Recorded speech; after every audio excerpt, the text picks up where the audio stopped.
Started back in the early 1900s, actually in Melrose, Ohio, with Theodore Burt and Sons.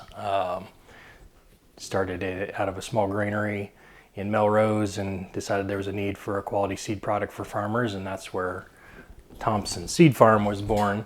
My grandfather married a Burt, and the seed business jumped from the Burt side of the family to the Thompson side at that point, which was in the 1940s.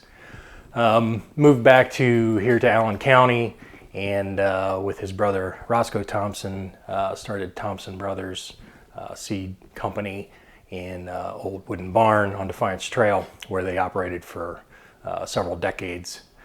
Tragedy struck, and Roscoe had a heart attack and died, and at that point my father came back from what he was doing in life and decided to take the business to the next level, and with Grandpa built this facility here at 4920 Defiance Trail, and started Richard Thompson and Sons with my uncle and my grandfather, and started the business, growing the business here for several decades.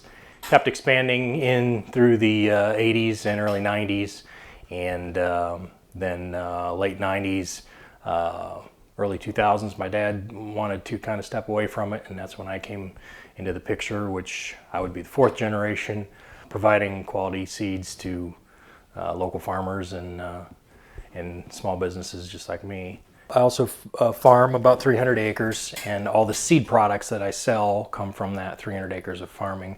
I grow soybeans and wheat, so I'll put what they call parent seed into the ground and grow it for a season. I'll have the seed inspected while it's growing, and then also have the laboratory tested after we've harvested it for purity and varietal purity and such things like that. So then I process it in our seed cleaning facility here. I have a cleaner, a gravity table, a seed treater, a bagger. I can do everything from getting it from the field basically to a bag or a wagon for a farmer to use. So basically do everything from start to finish here.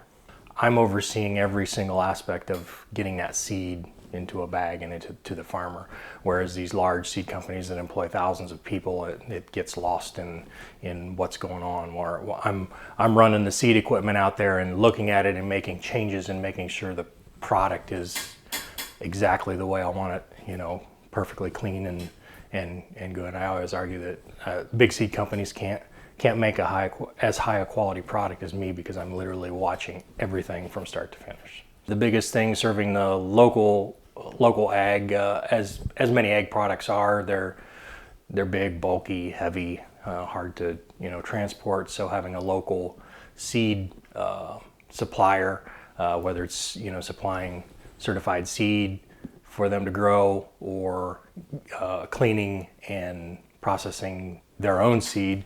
I have a lot of farmers that bring wagon loads of seed to me, and I clean their seed and get it back to them so that it's ready to plant for their own use. So I would say those two things are the biggest things I give back to the community here. Local agricultural community is very strong, very strong, very independent, very